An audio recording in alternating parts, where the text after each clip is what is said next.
देख आवाज आ रही है। नमस्कार दोस्तों। नमस्कार दोस्तों, मैं धर्म सिंह आप सभी का विज्ञान की इस कक्षा में स्वागत करता हूं। दोस्तों, आज इस वीडियो में हम बात करने वाले हैं हमारे भौतिक विज्ञान के एक महत्वपूर्ण टॉपिक कार्य, ऊर्जा एवं शक्ति। तो हमारे टॉपिक का नाम क्या रहेगा दोस्तों? हमारे टॉपिक का नाम है दोस्तों कार्य, ऊर्जा, शक्ति, वर्क, पावर एंड एनर्जी। कार्य, ऊर्जा और शक्ति। कार्य, ऊर्जा एवं शक्ति।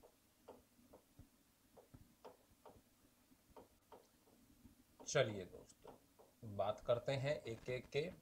ये क्या कहलाता है? ये होता है वर्क, ये होता है एनर्जी,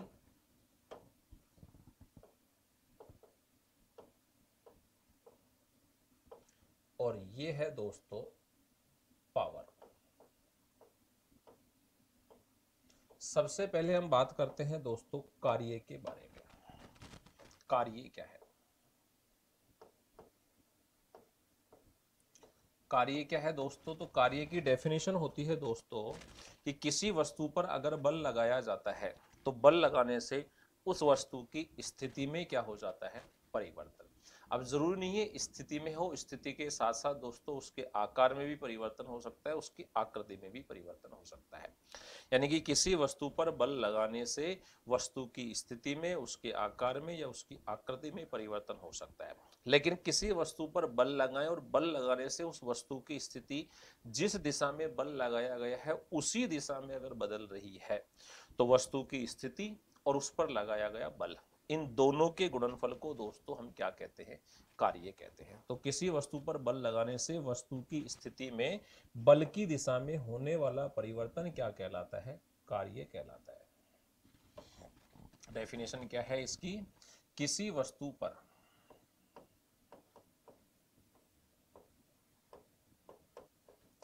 किसी वस्तु पर बल लगाने से बल लगाने से उस वस्तु की स्थिति में उस वस्तु की स्थिति में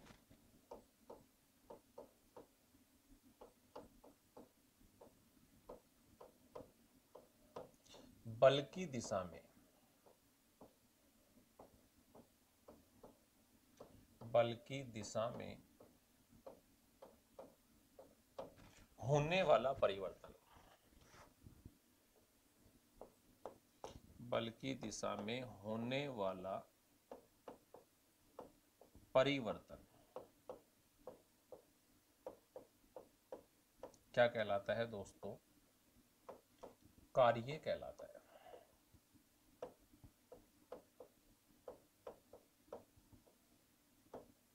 ये है दोस्तों इसकी डेफिनेशन कि बल की दिशा में होने वाला परिवर्तन क्या कहलाता है? कार्य कहलाता है।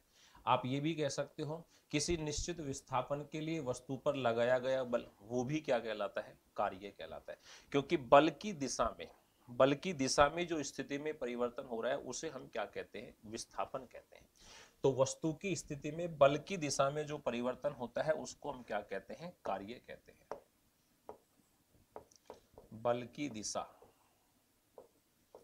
बल की दिशा में जो विस्थापन हुआ,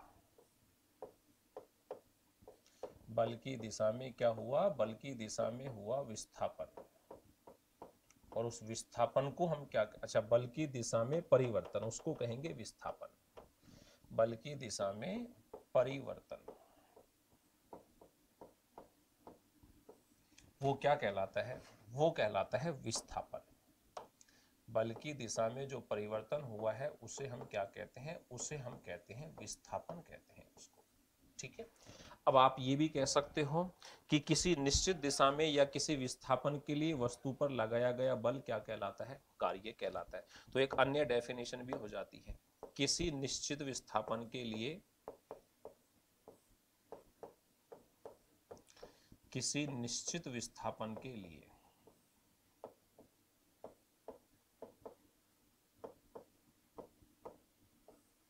विस्थापन के लिए वस्तु पर लगाया गया बल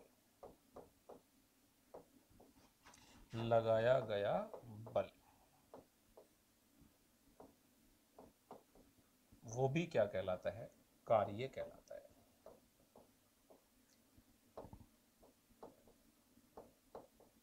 मान लेते हैं हमने कि कोई वस्तु है, ये मान लिया मैंने कि ये हमारे पास एक वस्तु है और ये वस्तु अभी ए स्थिति पर रखी हुई है। ये वस्तु है और इसकी स्थिति क्या है? इसकी स्थिति है ए। इस वस्तु पर मैंने इस दिशा में एक बल लगाया, कितना? F बल लगाया, और मेरे F बल लगाने से ये वस्तु खिसक कर ए स्थिति से कहाँ आ जाती है? ये वस्तु ए स्थिति से स्थिति बी पर आ जाती है। कहाँ पर आ जाती है? स्थिति बी पर आ जाती है। स्थिति ए और स्थिति बी के बीच में जो परिवर्तन हुआ, ये जो परिवर्तन हुआ इन दोनों के बीच, ये परिवर्तन क्या कहलाएगा? ये परिवर्तन कहलाएगा दोस्तों विस्थापन। और विस्थापन को हम किससे लिखते हैं? डी से लिखते हैं। विस्थापन को किससे लिखा जाता है? डी से। तो बल क्या लगाया? F, विस्थापन कितना हुआ? D। इन दोनों का गुणनफल क्या कहलाएगा? कार्य। तो कार्य का सूत्र क्या आ जाएगा अपने पास? कार्य का सूत्र आ जाएगा दोस्तों अपने पास, कार्य के सूत्र की हम बात करें तो कार्य का सूत्र क्या आ जाएगा दोस्तों? कार्य का सूत्र देखते हैं क्या आएगा। अपन कार्य के सूत्र की बात करते हैं। तो कार्य का सूत्र क्या हो जाएगा? तो कार्य का सूत्र हो जाएगा, कार्य बराबर हो जाएगा बल इनटू बल की दिशा में विस्थापन। बल इनटू बल की दिशा में विस्थापन।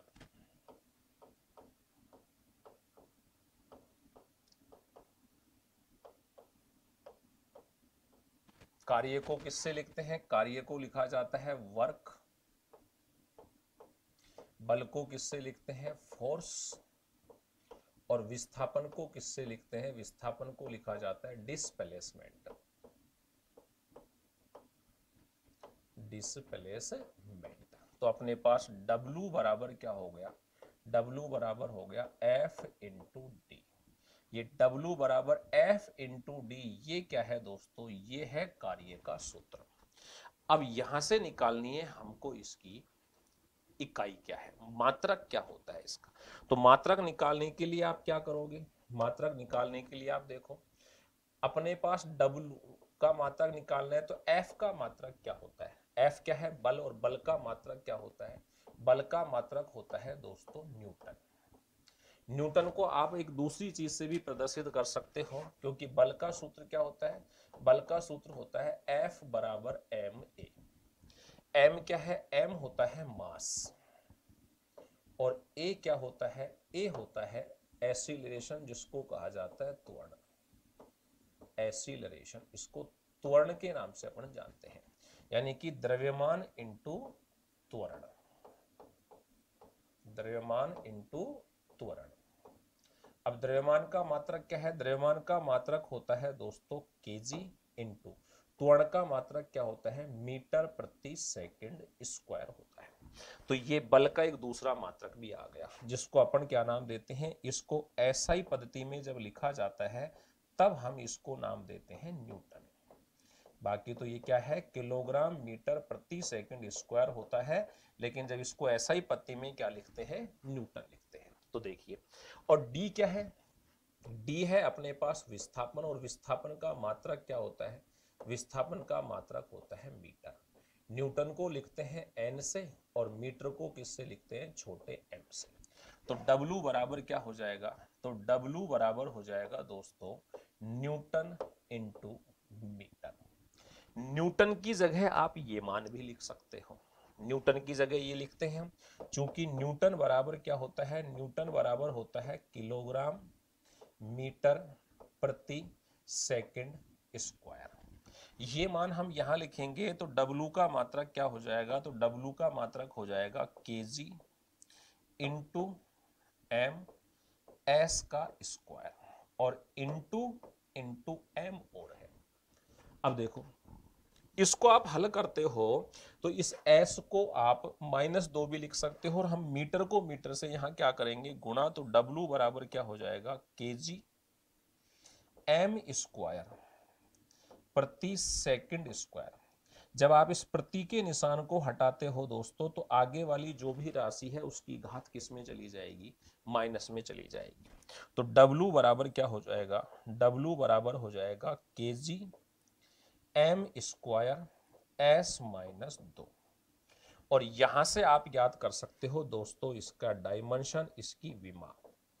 और विमा के लिए अपने को तीन चीजें चाहिए, एक चाहिए m, एक चाहिए l, एक चाहिए t। m का मतलब क्या है यहाँ, m का मतलब है दोस्तों यहाँ मास, और मास को हम किससे लिखते हैं, मास का मात्रक होता है kg। l क्या है, l यहाँ पर होती है दोस्तों लेंथ, और लेंथ को हम किससे लिखते हैं, लेंथ को हम लिखते हैं मीटर। t क्या है दोस्तों, यहाँ पे t का मतलब होता है दोस्तों यहाँ टाइम, और टाइम को किससे लिखते हैं, s। तो kg देखना है आपको और m के ऊपर लिखना है। मैंने देखा kg 1 है तो मैंने m के ऊपर क्या लिख दिया, 1। l का मतलब मीटर, मीटर कितना है यहाँ 2, तो मैंने l के ऊपर क्या लिख दिया, 2। उसके बाद t का मतलब कौन होता है, s, और s मैंने यहां देखा क्या है 2, और 2 भी कैसा है माइनस का, तो -2। तो अगर आपसे पूछे कार्य की विमा क्या होती है, तो कार्य की विमा होती है m1 l2 t -2। ठीक है, मात्रक पूछे तो kg m स्क्वायर s -2, विमा पूछे तो m1 l2 t -2। ये तीसरा जो है वो t है, तो यहां क्या हो जाएगा, t -2 हो जाएगा। ये लीजिए, आपको विमा भी आ गई आपके पास, और आपके पास मात्रक भी आ गया। ठीक है, अब कार्य जो होता है वो होता कितने प्रकार का है। यदि किसी वस्तु पर हम कार्य करने के लिए बल उसकी दिशा में लगाते हैं जिधर वो गति कर रही है, तो कम बल लगाने पर भी हमें अधिक परिणाम प्राप्त होता है। अर्थात कार्य जो होता है वो हमारे पास कितने प्रकार का होता है, तो कार्य होता है दोस्तों हमारे पास 3 प्रकार का। कौन कौन से 3 प्रकार हैं कार्य के। पहला जो प्रकार होता है दोस्तों उसे कहा जाता है अधिकतम कार्य, या फिर आप उसको क्या कह सकते हो, कार्य कितने प्रकार का होता है, कार्य होता है दोस्तों 3 प्रकार का। कार्य 3 प्रकार का होता है।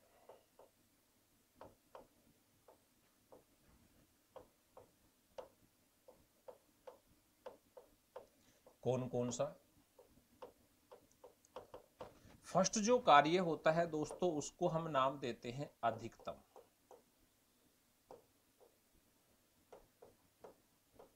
अधिकतम, या फिर आप इसको कहोगे धनात्मक कार्य। अधिकतम, या फिर क्या कहोगे, या फिर आप इसको कहोगे धनात्मक कार्य। क्या होता है ये, जब किसी वस्तु पर बल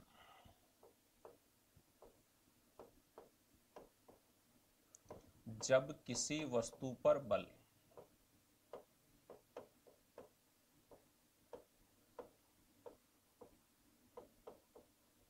उसकी गति की दिशा में लगाया जाए, उसकी गति की दिशा, उसकी गति की दिशा में कार्यरत हो, कार्यरत हो तो कम बल लगाने पर भी, तो कम बल लगाने पर भी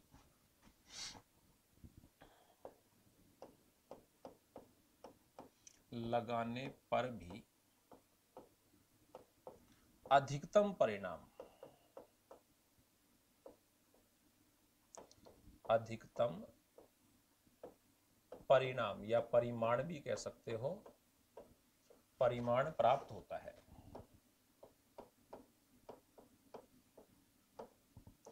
ऐसे कार्य को हम क्या कहेंगे, उसे हम कहते हैं धनात्मक या अधिकतम कार्य, या वो क्या कहलाता है, वो कहलाता है अधिकतम कार्य कहलाता है।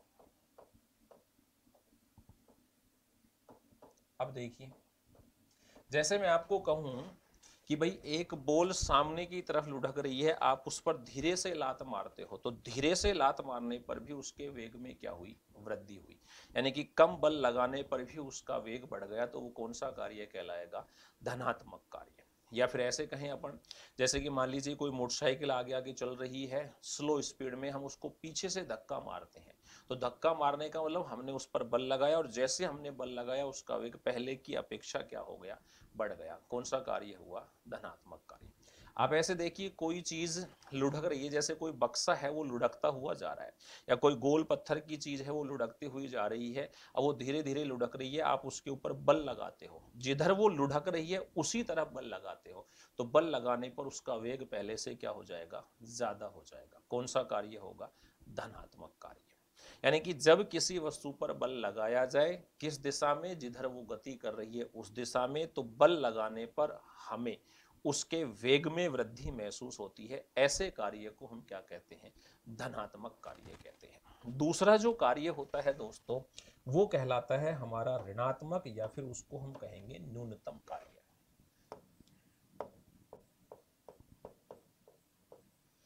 ऋणात्मक, या फिर इसको क्या कहा जाता है, न्यूनतम कार्य कहा जाता है।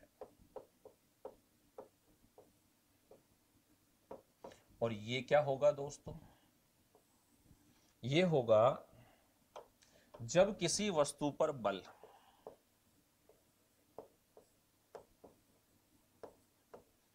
जब किसी वस्तु पर बल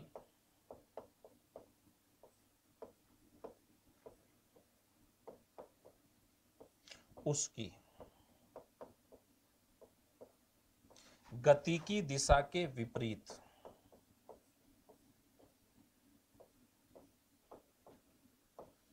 गति की दिशा के विपरीत कार्यरत हो, विपरीत कार्यरत हो,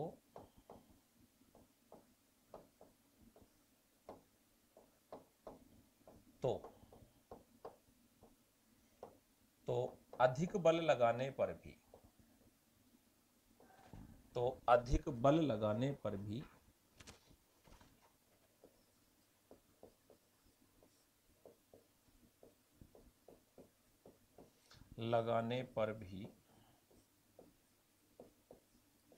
कम परिमाण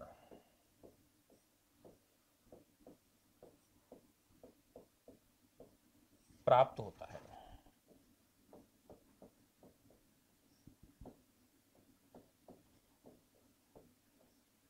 ऐसे कार्य को हम क्या कहेंगे, ऐसे कार्य को कहा जाता है दोस्तों ऋणात्मक,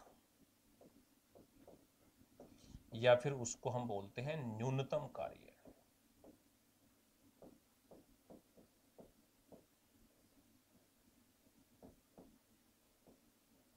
ठीक है, जैसे जैसे मैं कहूँ आपको कि भाई आपका कोई दोस्त है, वो मोटरसाइकिल लेके आपकी तरफ आ रहा है और आप उसको रोकने का प्रयास करते हो, तो जितना बल आप लगाते हो, आपने लगाया, उसके बावजूद भी मोटरसाइकिल के वेग में कोई कमी इंस्टेंट नहीं होती है, तुरंत नहीं होती है, थोड़ी दूरी पे जाके होती है। आप लगाते रहोगे तब थोड़ी दूर जाकर बाइक क्या होती है, रुकती है। यानी कि फोर्स आपने ज्यादा लगाया और परिणाम आपको कम प्राप्त हुआ। या फिर जैसे मान लीजिए कोई कार आगे से लुढ़कती हुई आ रही है ऐसे, और हम उसको ऐसे रोकने का प्रयास करते हैं सामने से, तो भी हम उसको रोक नहीं पाते हैं, कुछ समय तक ऐसे पीछे की तरफ हटते रहते हैं और बल लगाते रहते हैं। यानी कि बल हमारा ज्यादा खर्च हुआ और परिणाम हमें कम प्राप्त हुआ। ऐसे कार्य को हम क्या बोलते हैं, ऋणात्मक कार्य कहा जाता है। और तीसरा जो कार्य होता है दोस्तों, वो कहाँ होता है, थर्ड जो कार्य होता है वो कहाँ होता है और कैसा होता है, उस तीसरे कार्य को हम कहते हैं दोस्तों शून्य कार्य। थर्ड जो कार्य हमारा होता है उसको क्या कहा जाता है, उसे कहा जाता है शून्य कार्य। और ये क्या है, इसकी डेफिनेशन देखते हैं। जब किसी वस्तु पर बल, इसकी डेफिनेशन क्या है, जब किसी वस्तु पर बल, वस्तु पर बल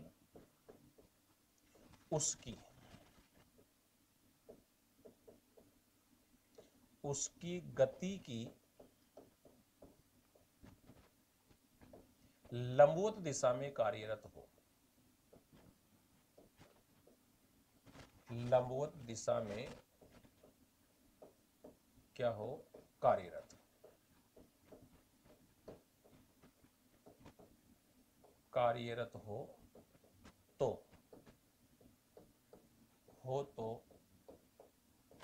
परिणाम शून्य प्राप्त होता है।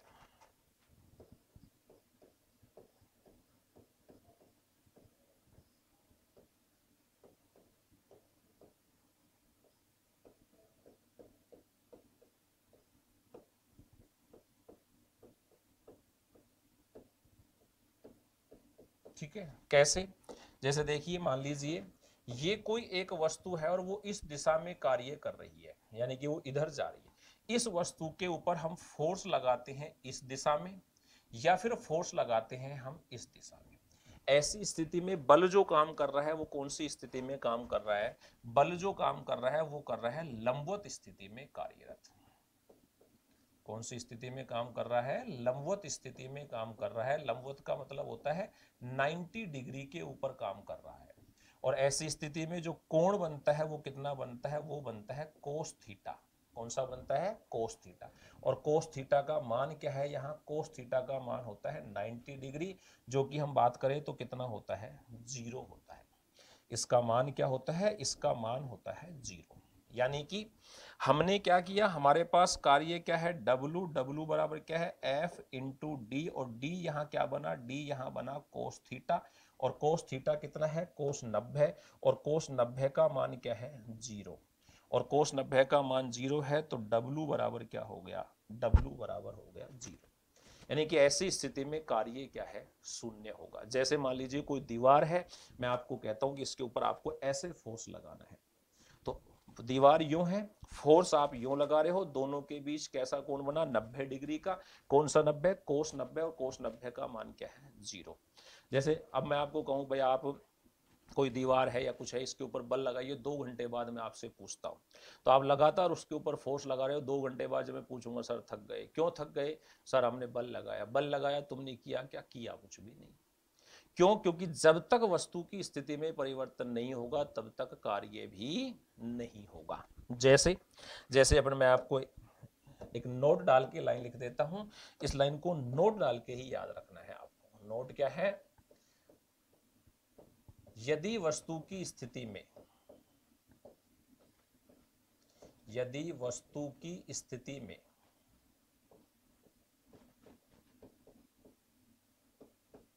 यदि वस्तु की स्थिति में क्या परिवर्तन नहीं होता है, यदि वस्तु की स्थिति में परिवर्तन नहीं होता,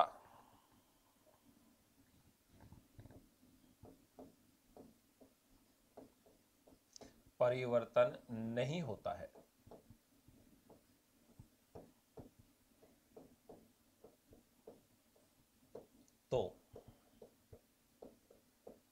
तो कार्य भी संपन्न नहीं होता,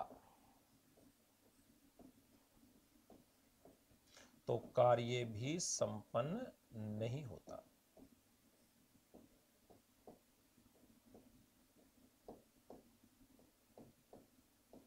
ये ठीक है, इस बात को नोट डाल के ध्यान रखना। जैसे एक एग्जाम्पल से देखते हैं अपन। एग्जाम्पल क्या लेता हूं मैं, एग्जाम्पल हमने लिया, एग्जाम्पल लिया भाई हमने एक कुली, एक कुली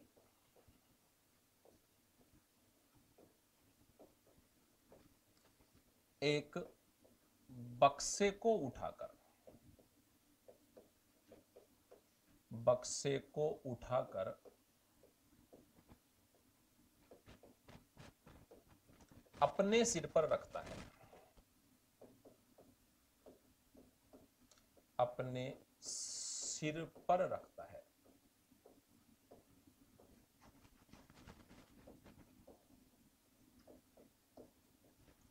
तथा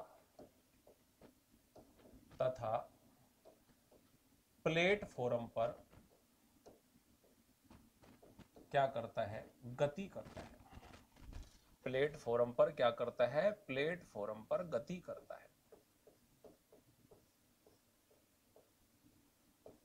मुझे बताओ इसमें कौन सा तो कार्य है, कौन सा धनात्मक है, कौन सा ऋणात्मक है, कौन सा शून्य है। इसमें तीनों स्थितियां देखते हैं अपन। सबसे पहले बक्से को उठाकर सिर पर रखता है,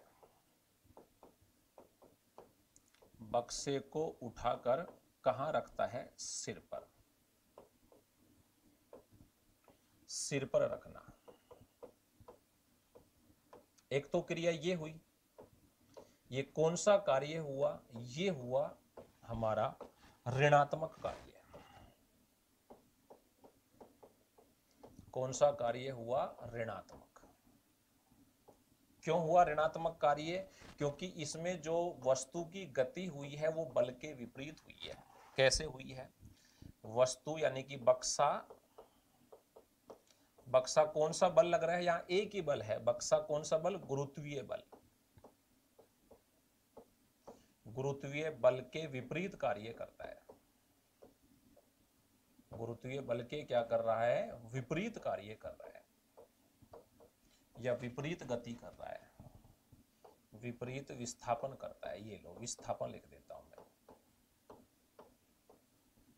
एक तो ये हुआ, बल कहां लग रहा है, बक्से पर बल एक ही लग रहा है। कहां लग रहा है, जमीन का बल उसके ऊपर लग रहा है, और हम उसको उसके विपरीत उठाकर सिर पर रख रहे हैं। तो बक्सा ऊपर आता है और बल उसको नीचे खींच रहा है। तो कौन सा कार्य हुआ, ऋणात्मक। दूसरा कार्य, दूसरे की बात करते हैं। दूसरी स्थिति क्या है, तो दूसरी स्थिति देखो, प्लेटफॉर्म पर गति कर रहा है। प्लेटफॉर्म पर क्या कर रहा है, गति।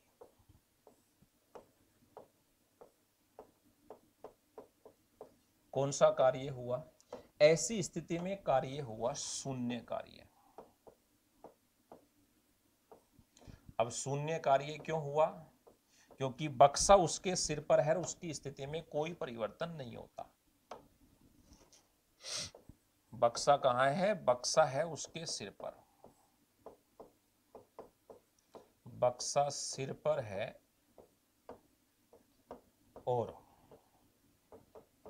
और उसकी स्थिति में, और उसकी स्थिति में कोई परिवर्तन नहीं हुआ, और उसकी स्थिति में परिवर्तन नहीं हुआ।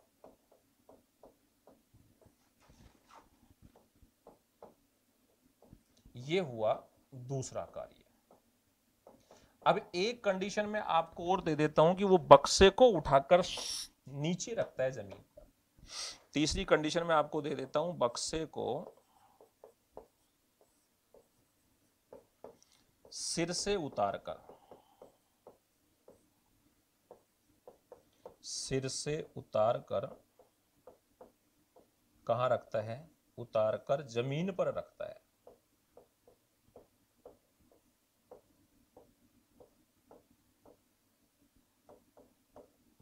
अब मुझे बताइए कौन सा कार्य हुआ।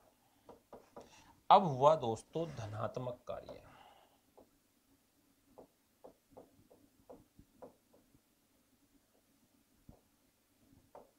क्यों, क्योंकि बक्सा जो है वो बल की दिशा में गति कर रहा है। बक्सा बल की दिशा में क्या कर रहा है, गति कर रहा है।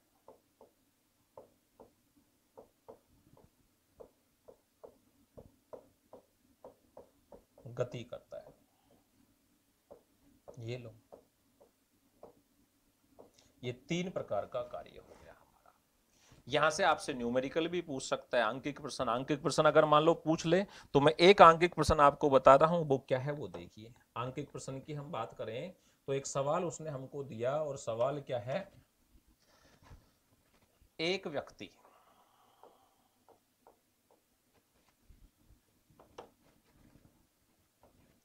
एक व्यक्ति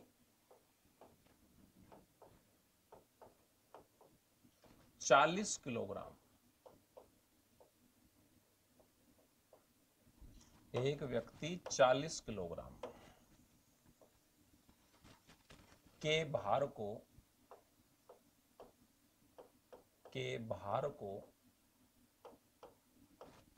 जमीन से उठाकर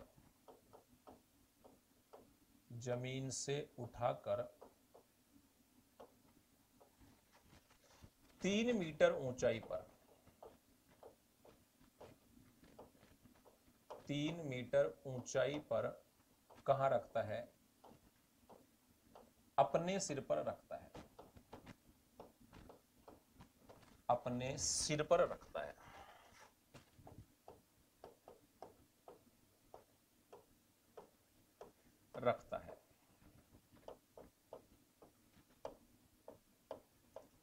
उसके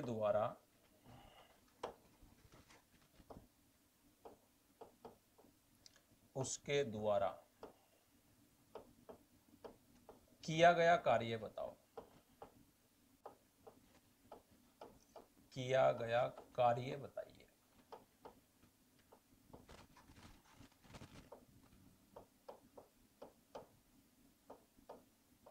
बताइए आप कैसे करोगे इसको, तो अपने पास फॉर्मूला तो सीधा सीधा है। फॉर्मूला क्या है अपने पास, W बराबर F इंटू डी। ठीक है, अब हम बात करते हैं F। F क्या है, बल। बल हमें दिया हुआ है क्या, बल हमें नहीं दिया हुआ, लेकिन बल हम ज्ञात कर सकते हैं। क्यों, क्योंकि मैंने अभी सूत्र तो बताया था, बल बराबर क्या होता है, M इंटू ए।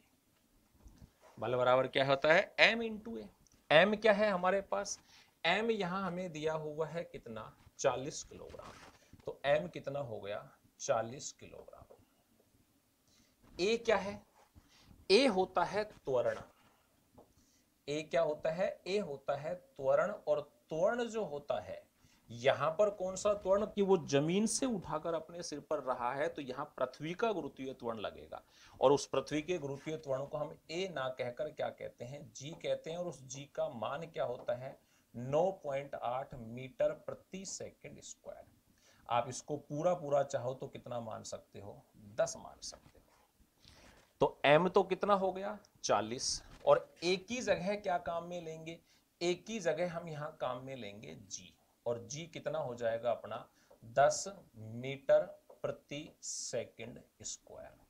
दोनों को मल्टीप्लाई कर लो, कितना आ गया, 400 kg M प्रति S स्क्वायर हो गया। इसको उठाकर यहां रख दो, तो W बराबर क्या हो गया, W बराबर F कितना आ गया, 400 kg M प्रति S स्क्वायर इंटू D कितना है, D है अपने पास कितना, 3 मीटर।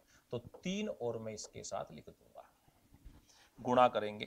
W बराबर क्या हो गया, 400 को 3 से गुणा किया तो ये आ गया दोस्तों 1200। साथ में क्या आ गया, kg। M को M है तो M स्क्वायर प्रति S स्क्वायर। और ये पूरे का पूरा क्या कहलाता है, न्यूटन। तो कितना हो गया अपने पास, ये हो गया 1200 न्यूटन। ये उस व्यक्ति के द्वारा क्या किया गया, कार्य किया गया। ठीक है, ये तो हुई हमारे कार्य की बात। अब दोस्तों हम बात करते हैं शक्ति।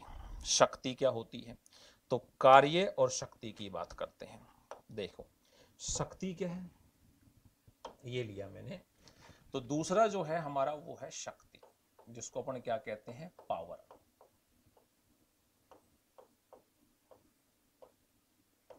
क्या होती है पावर, पावर की बात करते हैं। कार्य करने की दर जो है वो क्या कहलाती है, शक्ति कहलाती है। तो इसका फॉर्मूला क्या है, इसका फॉर्मूला है कार्य करने की दर,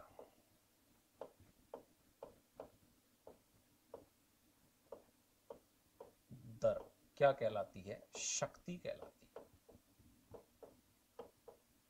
अब देखो एक ध्यान दो, यहां दर जहां पर भी आ जाए ना, वहां आपको एक शब्द काम में लेना है, कौन? समय। और समय को हमेशा क्या लिखना है? किसी भी चीज के बटा में। किसके बटा में? जिसकी दर दी हुई हो। दर यहां किसकी दी हुई है? कार्य की। तो कार्य के बटा में कौन आ जाएगा? समय। यानी कि शक्ति का सूत्र क्या हो जाएगा? यानी कि शक्ति का सूत्र हो जाएगा कार्य बटा समय। कार्य बटा समय। शक्ति को किससे लिखते हैं? शक्ति को लिखा जाता है पावर, कार्य को वर्क और समय को टाइम। यानी कि P बराबर क्या हो गया? P बराबर हो गया W बटा T। W का मात्रक हमने अभी निकाला, क्योंकि कार्य का मात्रक क्या होता है? कार्य का मात्रक होता है कौन दोस्तों? देखिए वापस चलता हूं थोड़ा समय। कार्य का मात्रक हमने क्या निकाला? कार्य का मात्रक हमने निकाला है, ये रहा, kgm प्रति मीटर स्क्वायर। ठीक है, ये निकला हमारे पास कार्य का मात्रक, हमारे पास निकला ये। और इसको एसआई पद्धति में हम क्या कहते हैं? एसआई पद्धति में इसको कहा जाता है जूल। एसआई पद्धति में इसको क्या कहते हैं? एसआई पद्धति में इसको कहा जाता है जूल। तो आप जूल भी लिख सकते हो, आप ये भी लिख सकते हो, जो भी चाहे वो लिख सकते हैं। चलते हैं अपन आगे, देखो चलते हैं। तो क्या आ गया अपने पास? कार्य का मात्रक तो क्या है? जूल। और टी का मात्रक क्या है? टी का मात्रक होता है सेकंड। तो अपन इसको क्या लिख देंगे? अपन ऊपर तो क्या लिख देंगे? पी की, डब्लू की जगह तो क्या लिख दिया? जूल। और टी की जगह क्या लिख दिया? सेकंड। तो ये क्या हो गया? ये हो गया दोस्तों अपने पास पी का मात्रक क्या आ गया? पावर का मात्रक क्या आ गया? तो पावर का मात्रक अपने पास आ गया जूल प्रति सेकंड। क्या आ गया अपने पास? जूल प्रति सेकंड। और इस जूल प्रति सेकंड को एसआई पद्धति में क्या कहते हैं? एसआई पद्धति में इसे कहा जाता है वाट।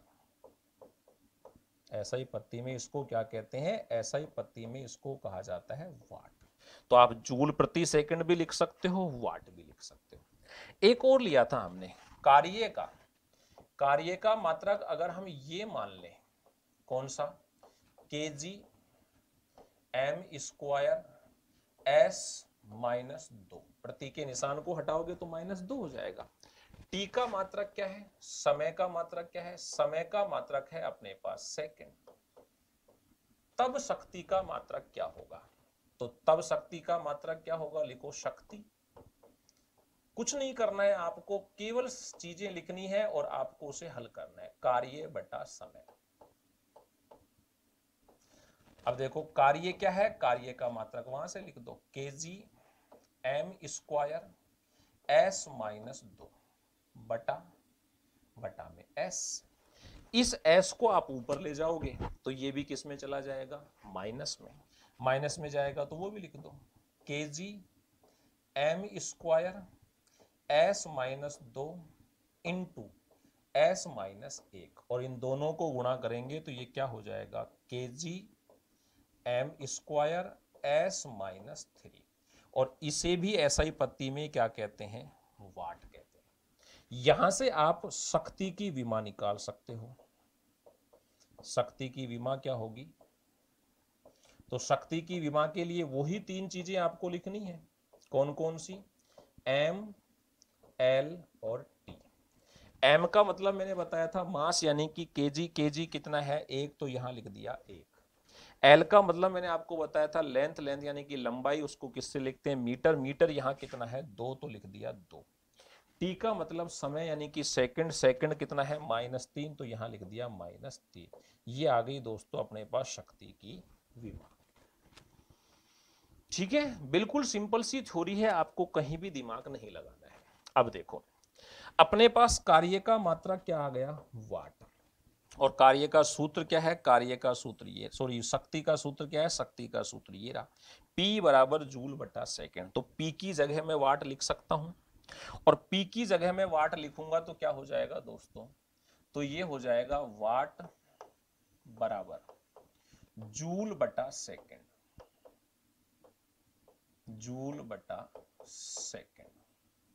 और अगर हम इसको क्रॉस मल्टीप्लाई कर दें, क्रॉस मल्टीप्लाई अगर हम इसको कर दें तो एक को जूल से करेंगे, वाट को सेकंड से करेंगे, तो अपने पास एक नया सूत्र आ जाएगा, क्या?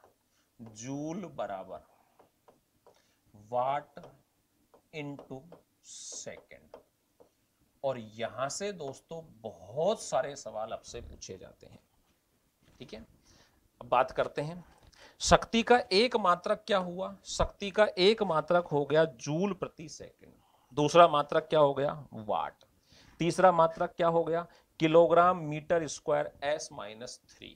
और भी होते हैं शक्ति के मात्रक, कौन कौन से होते हैं वो देखती। अन्य मात्रक में बात करता हूं शक्ति के और कौन कौन से मात्रक हैं। तो अन्य मात्रकों में मैं बात करता हूं, तो शक्ति का अन्य मात्रक, उसमें पहला कौन सा आता है? फर्स्ट जो आता है वो होता है अश्व शक्ति, HP, अश्व शक्ति। क्या होता है? एक अश्व शक्ति बराबर, इसको अपन शॉर्ट में लिखते हैं HP, और एक HP बराबर क्या होता है? एक HP बराबर होता है 746 वाट। उसके बाद दूसरा जो होता है वो कौन सा होता है? दूसरा जो होता है वो होता है वाट सेकंड। और यहां से आपसे सवाल पूछेगा कि वाट सेकंड में कितने जूल होते हैं, ये आपसे पूछेगा, वाट सेकंड में कितने जूल होते हैं। और वो कहां से निकालोगे? वो निकलेगा यहां से। जूल बराबर क्या है? जूल बराबर है वाट सेकंड। तो वाट सेकंड में कितने जूल? तो वाट सेकंड बराबर होता है, एक वाट सेकंड बराबर होता है एक जूल। एक वाट सेकंड बराबर क्या होता है? एक जूल होता है। और अगर आपको दे दे एक वाट घंटा, तो फिर क्या करोगे? तो फिर यहां जाते हैं। तीसरा वाट घंटा, एक वाट घंटा आपको दे दिया और आपसे पूछ रहा है एक वाट घंटा में कितने जूल होते हैं, आपको जूल बताने हैं। तो क्या करोगे दोस्तों? बातों को ध्यान से सुनना बस, और कुछ नहीं करना। वाट घंटा में हमको जूल ज्ञात करने हैं। जूल कब मिलेंगे हमको? जब हम वाट घंटे को वाट सेकंड में बदल देंगे। जब हम वाट घंटे को किस में बदल देंगे? वाट सेकंड में, तो हमें क्या मिल जाएगा? जूल मिल जाएगा। अब घंटे को, वाट घंटे को किस में बदलना है? वाट सेकंड में। तो एक वाट में तो एक ही वाट होगा, और एक घंटे में कितनी सेकंड होती हैं? तो एक घंटे में होंगी 3600 सेकंड। दोनों को मल्टीप्लाई कर दो, क्या आ गया? 3600 वाट सेकंड। और देखो मैंने कहा अभी कि वाट सेकंड आते ही आप उसको क्या बोल दोगे? जूल बोल दोगे। तो क्या हो जाएगा? ये 3600 जूल हो जाएगा। आप इसको ऐसे भी लिख सकते हो, 3.6 गुणा 10 की घात 3 जूल भी आप इसको लिख सकते हो।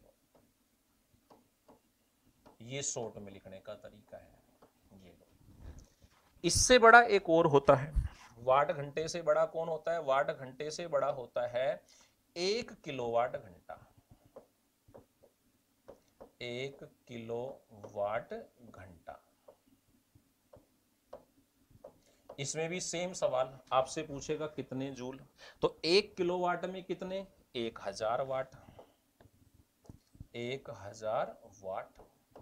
और एक घंटे में कितने? एक घंटे में 3600 सेकंड। तो 3600 सेकंड गुणा कर दो, क्या आ जाएगा? 36, इसके साथ 5 जीरो लग जाएंगे।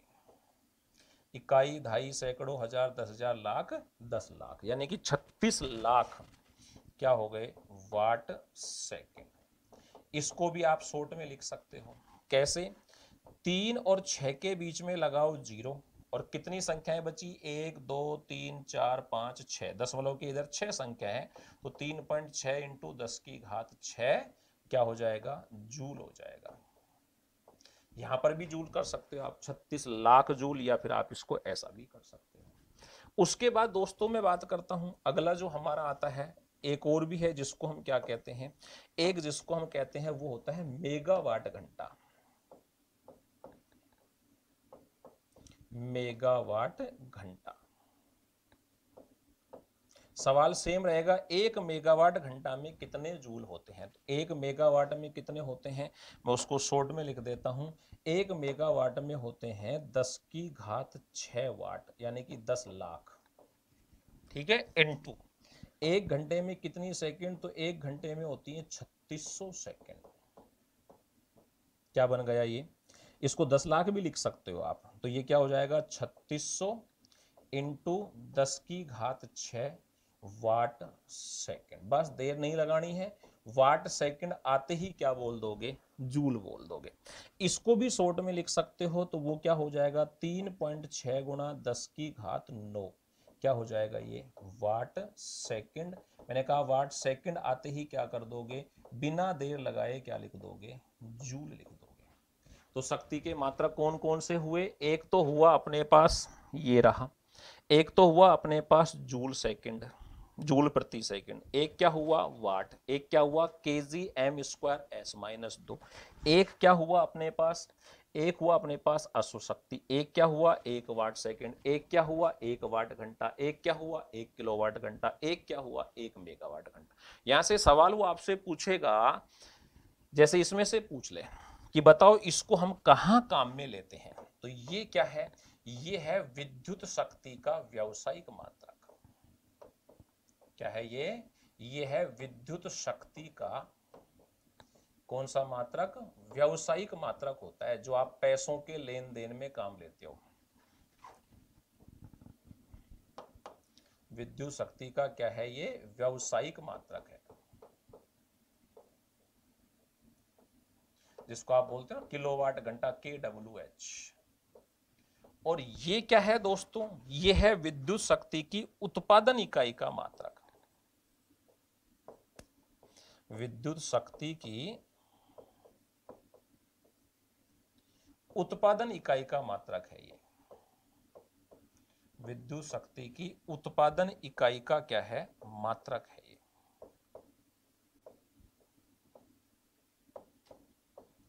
जैसे आप देखो राजस्थान में जितने भी ताप बिजली घर लगे हुए हैं, उन सब की क्षमता हम किस में नापते हैं?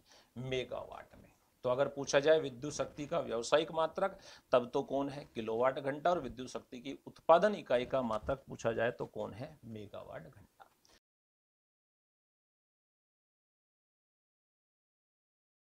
चलिए, विद्युत शक्ति क्या है उसकी बात करते हैं हम दोस्तों।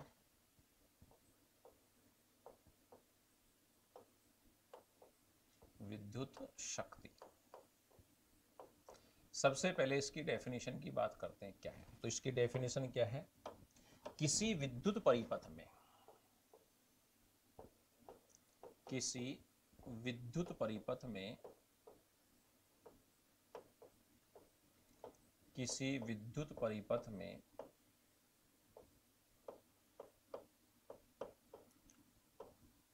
उपयोग की गई, या उपभोग लिखते हैं विद्युत के लिए अपन शब्द, उपभोग, उपभोग की गई विद्युत ऊर्जा की मात्रा, विद्युत ऊर्जा की मात्रा क्या कहलाती है? विद्युत शक्ति कहलाती है।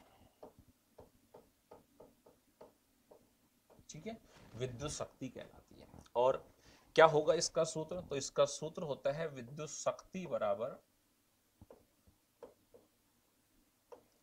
विद्युत शक्ति बराबर क्या होता है? धारा गुणा विभवांतर, कि कितनी धारा उसमें आ रही है और कितने वोल्टेज पर आ रही है। वोल्टेज, विभवांतर को क्या बोलते हैं? वोल्टेज बोलते हैं। धारा गुणा विभवांतर। शक्ति को किससे लिखते हैं? P से ही लिखेंगे, धारा को I से, विभवांतर को V से। मात्रक क्या होगा? तो धारा का मात्रक होता है दोस्तों एम्पियर। धारा का मात्रक क्या है? एम्पियर। और विभवांतर का मात्रक क्या होता है? विभवांतर का मात्रक होता है वोल्ट। विभवांतर का मात्रक क्या होता है? विभवांतर का मात्रक होता है वोल्ट।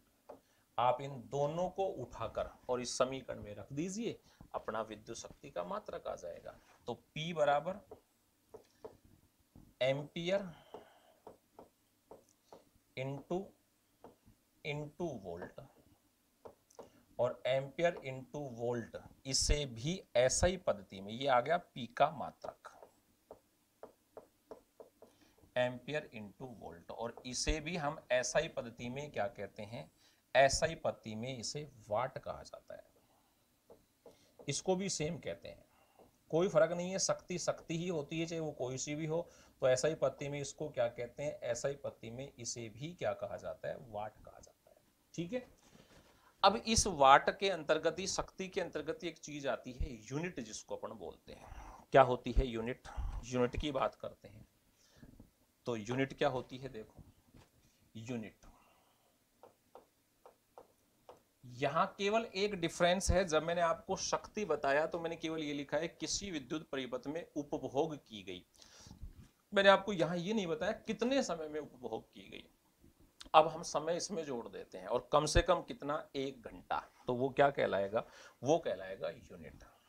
यूनिट क्या होती है? किसी परिपथ में, किसी विद्युत परिपथ में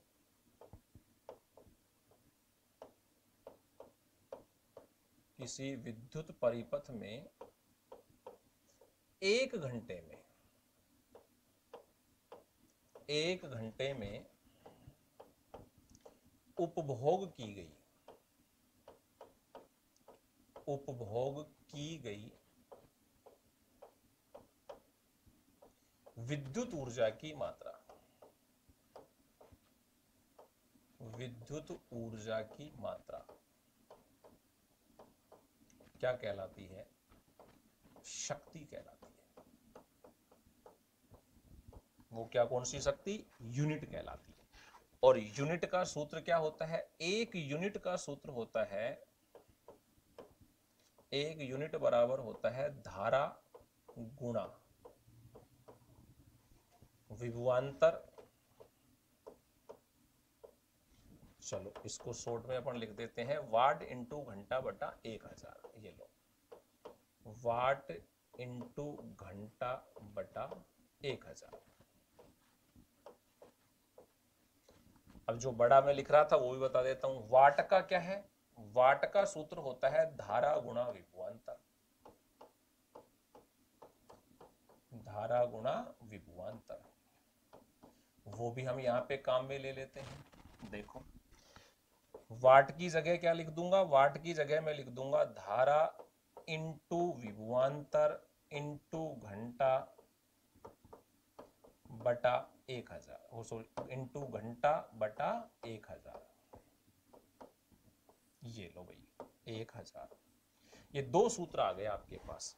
अगर मान लो कोई सवाल दे, पहली बात तो आते ही नहीं है ऐसे सवाल, लेकिन फिर भी अगर आ जाए तो आसान से होते हैं। आपको सवाल में दिया हो वाट इंटू घंटा, तब तो ये सूत्र लगाओगे। धारा गुणा विभवांतर हो तो ये सूत्र लगाओगे। जैसे एक सवाल में आपको दे देता हूं, क्वेश्चन में आपको दे देता हूं, एक परिपथ में, एक परिपथ में 100 वाट की 10 ट्यूबलाइट, 100 वाट की 10 ट्यूबलाइट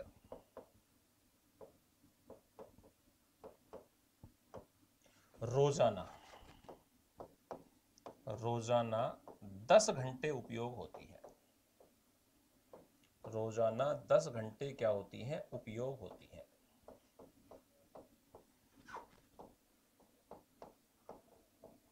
उपयोग होती है। अब सवाल पूछ लेगा वही कि विद्युत शक्ति की गणना करो भाई। तो विद्युत शक्ति क्या होगी, ये सवाल आपसे उसने पूछ लिया। और कैसे करेंगे इसको हम? अब देखो क्या दिया हुआ है, वाट, वाट दिया हुआ है, और क्या दिए हुए हैं? घंटे दिए हुए हैं। तो सूत्र कौन सा लगाएंगे? ऊपर वाला। कितने वाट? 100 वाट की। कितनी ट्यूबलाइट है? 10 ट्यूबलाइट। कितने घंटे? 10 घंटे बटा 1000। तो 1000 ये कट गया, कितना बच गया, आंसर आ गया अपना 10 यूनिट। ये लो। आपसे पूछे 1 महीने का तो इससे 30 से गुणा कर दो।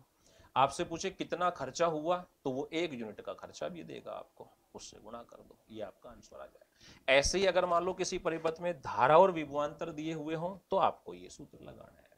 ठीक है, ये होती है हमारी विद्युत शक्ति। अब हम दोस्तों बात करते हैं किसकी, अब हम बात करते हैं ऊर्जा। क्या होती है ऊर्जा?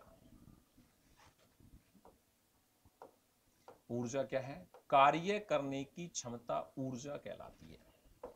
इसका सूत्र क्या होता है? कार्य करने की क्षमता। कार्य करने की क्षमता ऊर्जा कहलाती है। ऊर्जा कहलाती है।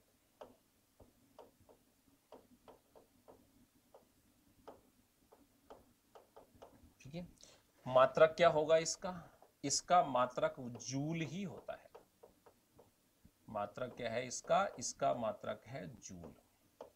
यहां से एक सवाल बन जाता है, कार्य व ऊर्जा के मात्रक एवं विमा समान होते हैं। नोट डाल के इस चीज को याद रखना। कार्य व ऊर्जा के मात्रक एवं विमा क्या होते हैं? समान होती है।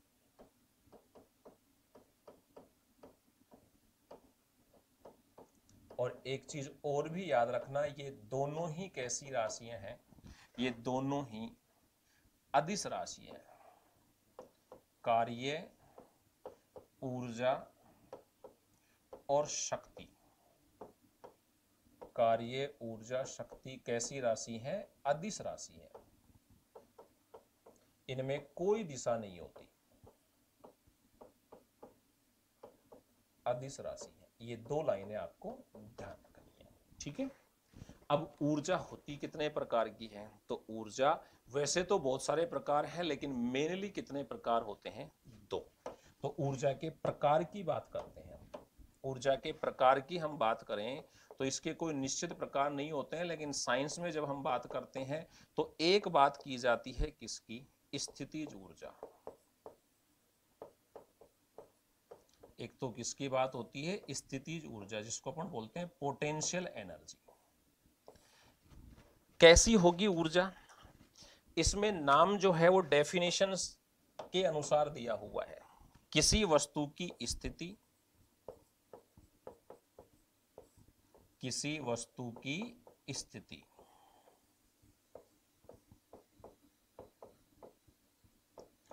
आकार या आकृति, आकार या आकृति के कारण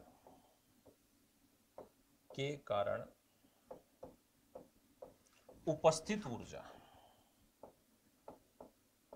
उपस्थित ऊर्जा क्या कहलाती है? स्थितिज ऊर्जा कहलाती है। जैसे देखो एग्जाम्पल से मैं आपको बताता हूं। इसके एग्जाम्पल में जैसे मैं लिख रहा हूं भाई, छत से लटका हुआ पंखा। एग्जाम्पल क्या है? छत से लटका पंखा। अब देखो पंखा जो है वो छत से लटका हुआ है, नहीं तो फर्श पर रखा हुआ भी हो सकता था। तो पंखे की स्थिति को बता रहा है कि वो कहां लटका हुआ है? छत से लटका हुआ है। मैं आपको कहूं जैसे धनुष पर चढ़ाया गया तीर, धनुष पर चढ़ाया गया तीर। अब वो धनुष पर चढ़ाया गया है, अन्यथा वो तरकस में लटका हुआ भी हो सकता है। और बांध बनाकर इकट्ठा किया गया पानी, बांध बनाकर इकट्ठा किया गया पानी। अगर वो बह रहा होता तो दूसरी ऊर्जा हो जाती, लेकिन वो बांध बनाकर क्या कर दिया गया? इकट्ठा किया गया। वो कौन सी ऊर्जा हो गई? स्थिति ऊर्जा। वो पानी की स्थिति को दर्शा रहा है। और देखो चाबी वाली घड़ी की ऊर्जा, चाबी वाली घड़ी या फिर खिलौने की ऊर्जा, चाबी वाला खिलौना भी होता है और उसमें आपने देखा होगा कि उसके अंतर्गत एक स्प्रिंग होती है। जब हम उसमें चाबी भरते हैं तो वो स्प्रिंग क्या हो जाती है, इकट्ठी, और जैसे ही वो चलता है तो फिर वो वापस से फैल जाती है। क्या हुआ, उसके आकार में परिवर्तन। कौन सी ऊर्जा हुई, स्थितिज ऊर्जा। आकार में हो, आकृति में हो, स्थिति में हो। फूला हुआ गुब्बारा, फूला हुआ गुब्बारा, अब वो पिचका हुआ भी हो सकता है, वो उसकी आकृति को दर्शा रहा है। कौन सी ऊर्जा हो गई, स्थितिज ऊर्जा। आप जैसे ही किसी सीट वगैरह पर, गद्दे पर, सोफे पर बैठते हो तो वो पिचक जाते हैं। कौन सी ऊर्जा हुई, स्थितिज ऊर्जा, है ना। मेरे हाथ में ये पॉइंटर है, कौन सी ऊर्जा है, स्थिति ऊर्जा। मेरे हाथ में है, नहीं तो ये यहाँ पे रखा हुआ भी हो सकता है, तो कौन सी ऊर्जा, स्थितिज ऊर्जा। पंखा छत से लटका हुआ है, स्थितिज ऊर्जा। उतार कर जमीन पर रख देंगे, कौन सी ऊर्जा, स्थितिज ऊर्जा। इसका सूत्र हमसे पूछता है कि भाई स्थितिज ऊर्जा जो होती है इसका सूत्र क्या होता है। तो स्थितिज ऊर्जा का सूत्र होता है स्थितिज ऊर्जा,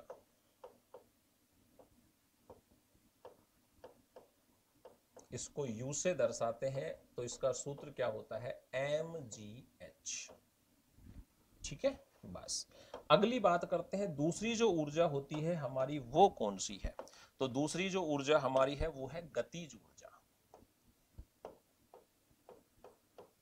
दूसरी कौन सी है, गतिज ऊर्जा, इसको हम कहते हैं। क्या होती है गतिज ऊर्जा, काइनेटिक एनर्जी। किसी वस्तु में गति के कारण, किसी वस्तु की, किसी वस्तु की गति के कारण, गति के कारण उपस्थित ऊर्जा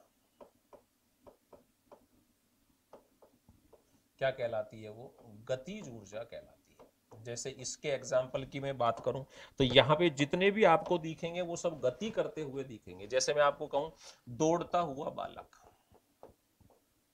एग्जाम्पल मैंने आपको क्या किया, दौड़ता हुआ बालक।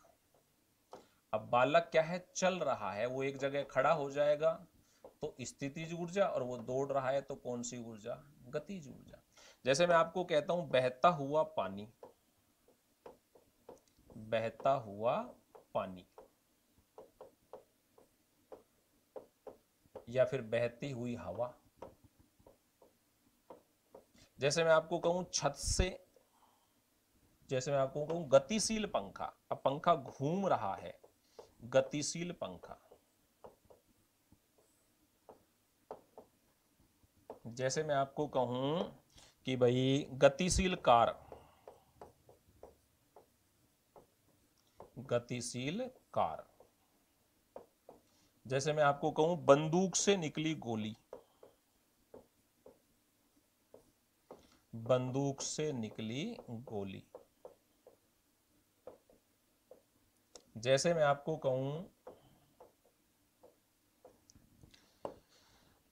धनुष से छोड़ा गया तीर,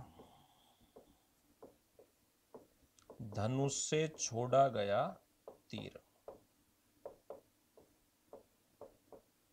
ये सब कौन सी ऊर्जा है दोस्तों, ये सारी की सारी ऊर्जा आपको दिख रही है, कौन सी है, गतिज ऊर्जा। और गतिज ऊर्जा का सूत्र क्या होता है, तो इसके सूत्र की बात करते हैं।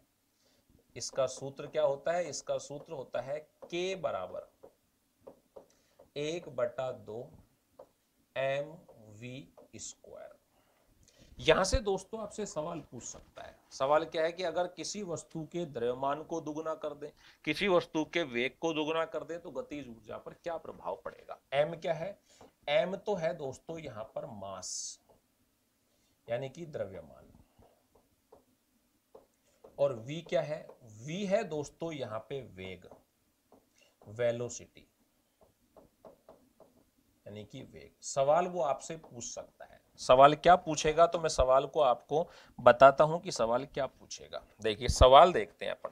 आपको कहा जाए किसी वस्तु के वेग को अगर दोगुना कर दिया जाए तो उसकी गतिज ऊर्जा पर क्या प्रभाव पड़ेगा। पहली स्थिति वो आपको क्या दे रहा है, स्थिति फर्स्ट, स्थिति फर्स्ट उसने क्या दी, वेग को दोगुना करने पर, वेग को दोगुना करने पर गतिज ऊर्जा पर क्या प्रभाव पड़ेगा, वो ऐसा सवाल पूछेगा। तो हम इसको हल करके देख लेते हैं। मान लेते हैं, मैंने मान लिया कि भाई किसी वस्तु का, माना मैंने कि किसी वस्तु का द्रव्यमान क्या है, माना किसी वस्तु का द्रव्यमान है 2 किलोग्राम और उस वस्तु का वेग क्या है, उस वस्तु का वेग है, और उसका वेग क्या है, उसका वेग मान लिया मैंने 2 मीटर प्रति सेकंड। अब मैं इसकी गतिज ऊर्जा ज्ञात करता हूं। पहले तो अभी मैंने दुगने में नहीं किया है, अभी तो मैं केवल पहले वाला कर रहा हूं। माना तो गतिज ऊर्जा क्या होगी, 1/2 mv²। 1/2 m की जगह क्या रखेंगे, 2 × 2 का स्क्वायर। 2 से 2 कैंसिल हो गया, आंसर क्या आ गया, 4। ऐसे लिख लो बस। अब कंडीशन क्या है कि वेग को 2 गुना कर दें। वेग को अगर 2 गुना करेंगे तो द्रव्यमान पर कोई प्रभाव नहीं पड़ेगा, द्रव्यमान तो 2 का 2 ही रहेगा। और वेग कितना है, वेग को करना है 2 गुना, तो 2 की जगह कितना हो जाएगा, 4 मीटर प्रति सेकंड। फिर एक बार हल करो, 1/2 इंटू 2 इंटू 4 का स्क्वायर। 2 से 2 कैंसिल हो गया, 2 से 2 क्या हो गया, कैंसिल। बच गया कितना अपने पास, 16। 4 का स्क्वायर कितना आ गया, 16। पहले कितना था, 4। अब कितनी है गतिज ऊर्जा, 16। 4 एकम 4, 4 चौक 16, 1:4। यानी कि वेग क्या हो गया, 2 गुना हो गया। सॉरी, वो गतिज ऊर्जा क्या हो गई, गतिज ऊर्जा हो गई 2 गुनी। तो गतिज ऊर्जा कितनी हो गई, 2 गुनी हो गई। यानी कि किसी भी वस्तु के वेग को अगर दुगना कर दिया जाए तो उसकी गतिज ऊर्जा कैसी हो जाती है, 4 गुनी। सॉरी, 2 गुनी नहीं, 4 गुनी हो गई। अगर किसी भी वस्तु के वेग को 2 गुना कर दिया जाए तो उसकी गतिज ऊर्जा क्या हो जाती है, 4 गुनी हो जाती है। और अगर वेग को आधा कर दिया जाए तो कितनी हो जाएगी, 1/4 हो जाएगी। यानी कि वेग बढ़ाने पर, दुगुना करने पर 4 गुनी, आधा करने पर 1/4। सेम कंडीशन द्रव्यमान के लिए लागू होती है। दूसरी स्थिति में देखते हैं। स्थिति सेकंड क्या कहता है अपने को, स्थिति सेकंड की बात करते हैं। अब मैं बात करता हूं द्रव्यमान की। स्थिति सेकंड में क्या कहता है, द्रव्यमान को 2 गुना करने पर गतिज ऊर्जा पर क्या प्रभाव पड़ेगा। द्रव्यमान को 2 गुना करने पर, 2 गुना करने पर गतिज ऊर्जा पर क्या प्रभाव पड़ेगा। तो फिर मान लेते हैं, मान लिया, माना m क्या है, 2 kg, v क्या है, 2 मीटर प्रति सेकंड। हल कर लेते हैं, 1/2 इंटू 2 इंटू 2 का स्क्वायर, क्रॉस हो गया, कितना आ गया, 4। अब 2 गुना करते हैं तो द्रव्यमान को 2 गुना करेंगे तो m कितना हो जाएगा, 4 kg। और v में कोई प्रभाव नहीं पड़ेगा, ये वही रहेगा, 2 मीटर प्रति सेकंड। हल करते हैं फिर एक बार, 1/2 इंटू 4 इंटू 2 का स्क्वायर, क्रॉस हो गया, 2 बचा, वहां से कितना आ गया, 2 दूनी 4 और 4 दूनी 8। पहले कितना था, 4, अब कितना है, 8। क्या प्रभाव पड़ा, 1:2। यानी कि कितना हो गया, 2 गुना हो गया। तो गतिज ऊर्जा कितनी हो गई, तो गतिज ऊर्जा हो गई दोस्तों 2 गुनी। यानी कि सिंपल सिंपल सी चीजें याद रखो। क्या है सिंपल सिंपल सी चीजें, मैं दोनों के लिए कॉमन लिख देता हूं। वेग 2 गुना, वेग 2 गुना तो गतिज ऊर्जा 4 गुनी।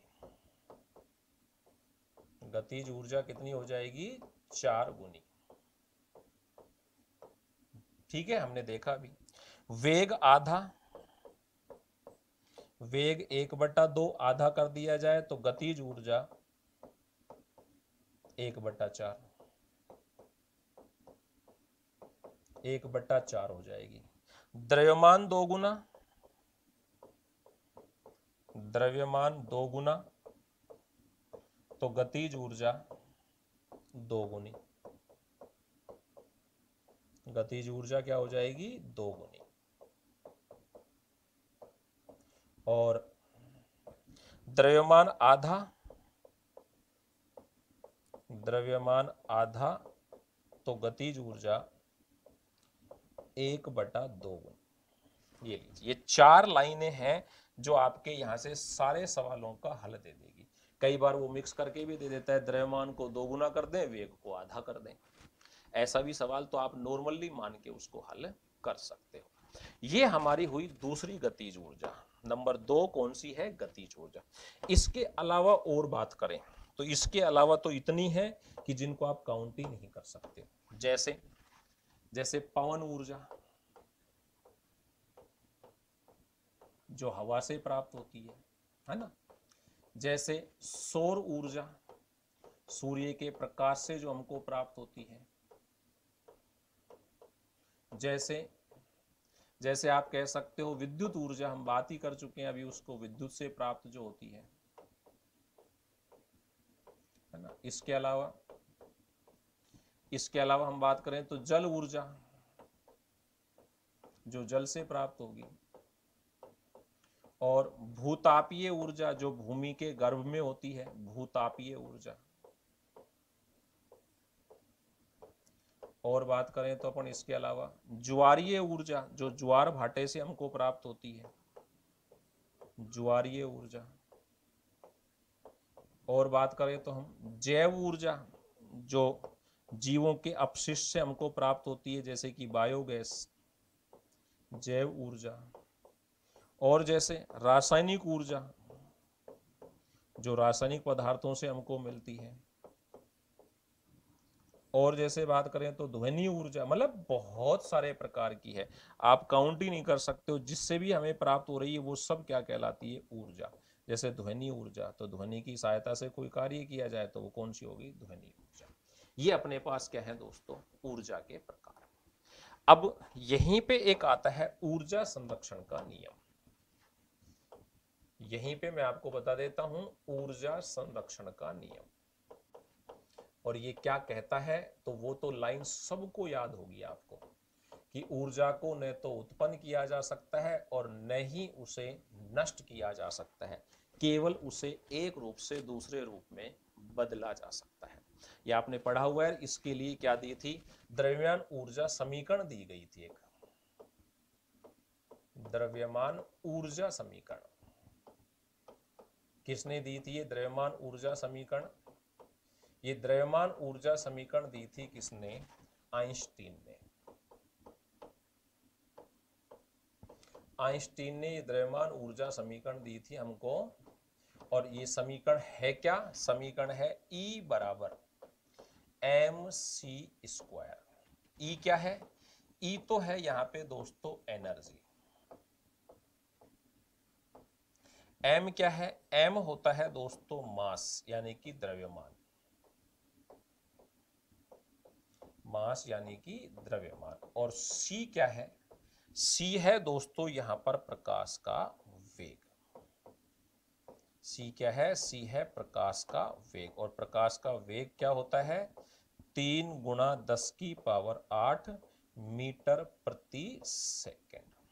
ये अपनी क्या है? ये हो गई द्रव्यमान ऊर्जा समीकरण। जो और नियम याद है, नियम लिखने की आवश्यकता नहीं है कि न तो ऊर्जा को उत्पन्न कर सकते हैं न ही उसे नष्ट कर सकते हैं, केवल उसे एक रूप से दूसरे रूप में बदला जा सकता है। अब बात आती है ऊर्जा रूपांतरण। अब किसकी बात आएगी? अब बात आएगी ऊर्जा रूपांतरण कि कौन से ऐसे साधन हैं जो ऊर्जा को एक रूप से दूसरे रूप में बदल सकते हैं।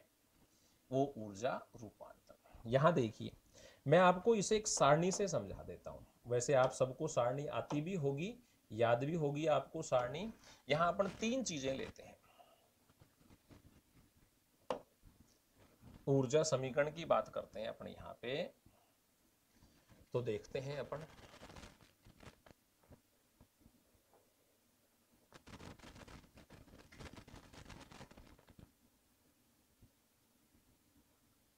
मैं ऐसे कॉलम बना देता हूं, ठीक है। एक कॉलम ये हो गया, एक कॉलम अपन बना लेते हैं यहां,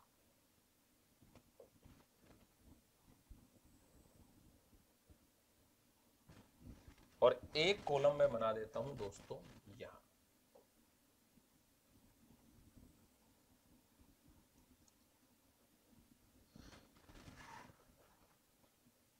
एक लाइन में यहां और खींच देता हूं।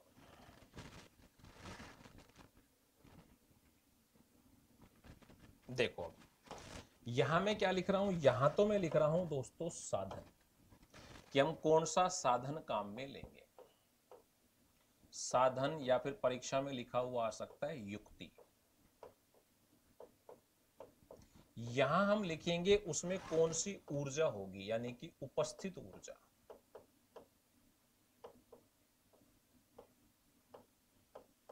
और यहां मैं लिखूंगा दोस्तों वो कौन सी ऊर्जा में उसको बदलेगा, यानी कि यहां हम लिखेंगे रूपांतरित ऊर्जा।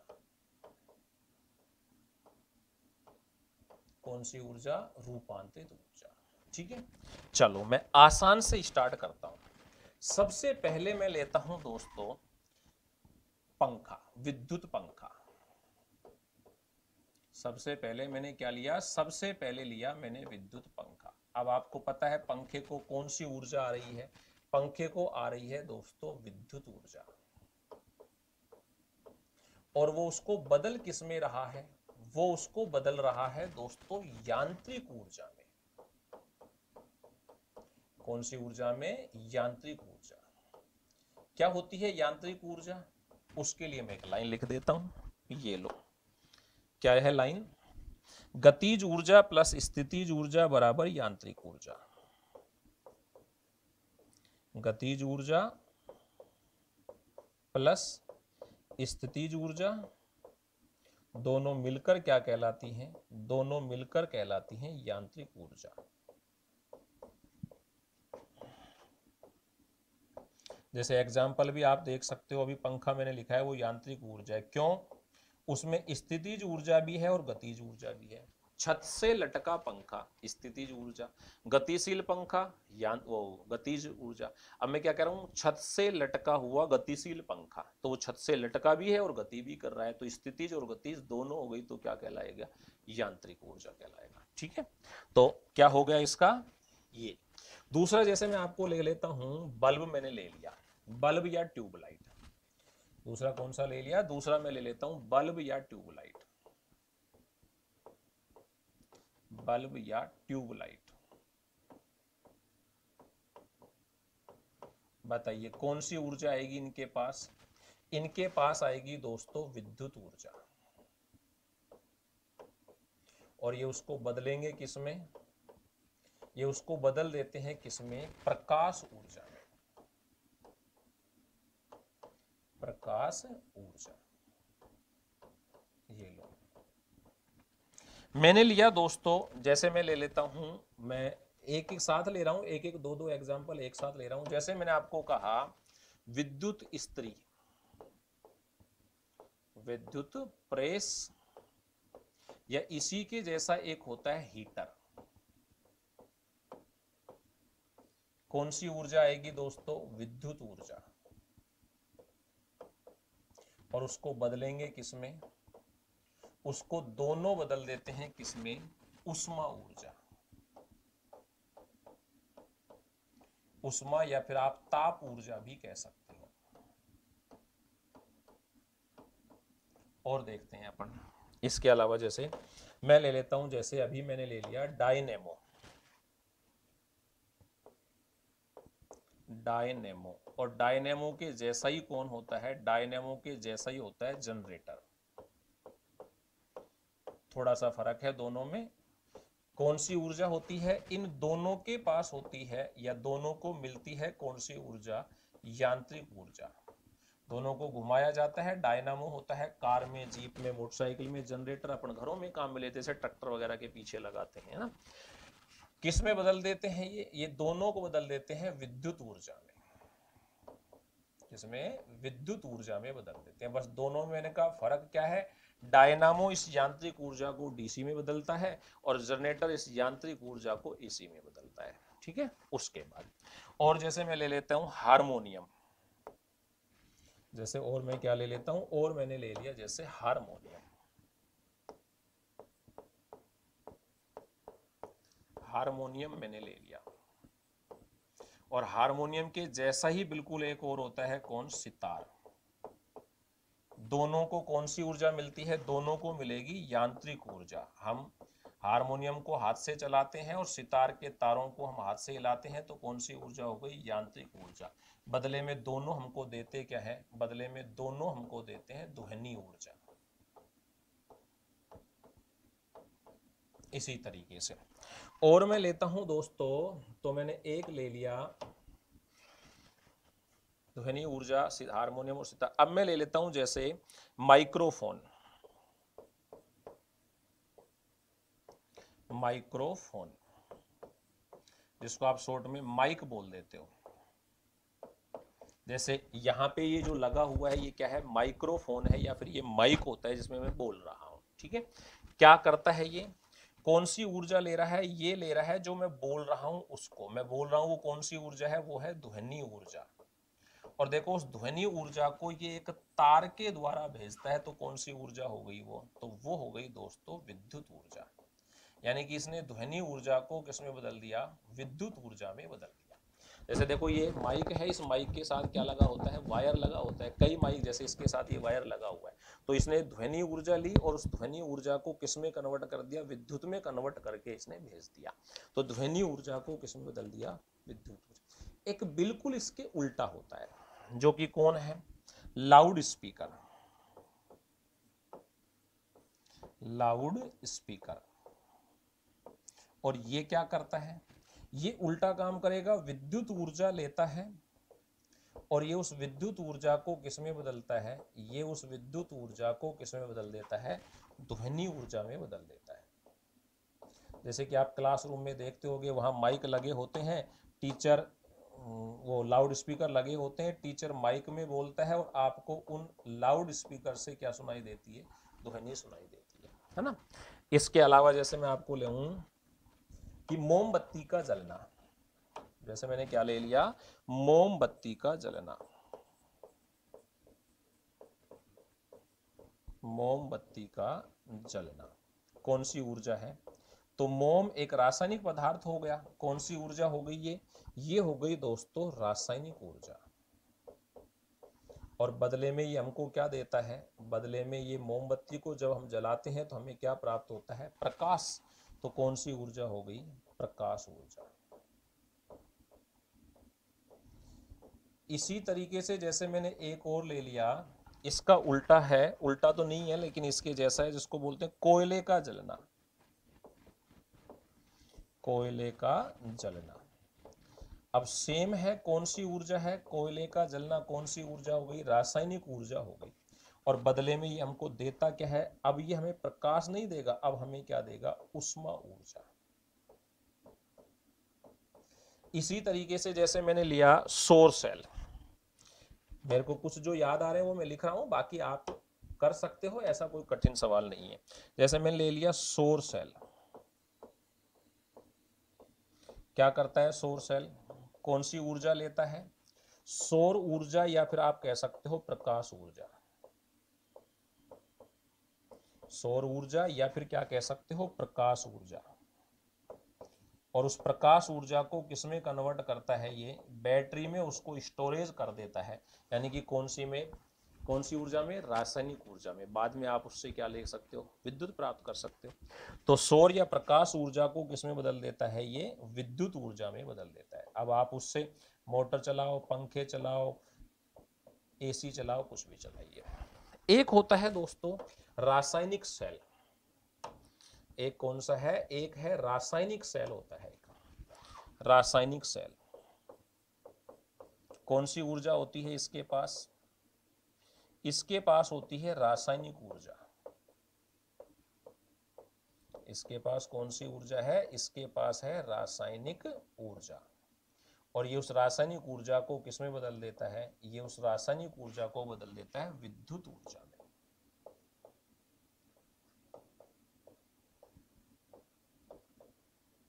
ठीक है, ये दोस्तों आपका कौन सा टॉपिक है, ऊर्जा वाला। तो इस तरीके का सवाल वो आपसे परीक्षा में पूछता है। तो हमने कार्य को पढ़ा, शक्ति को पढ़ा और हमने एनर्जी को पढ़ा। यहाँ पे ये दोस्तों आपका टॉपिक खत्म होता है। फिर मिलते हैं किसी नए टॉपिक के साथ, तब तक आप सभी लोगों को धन्यवाद।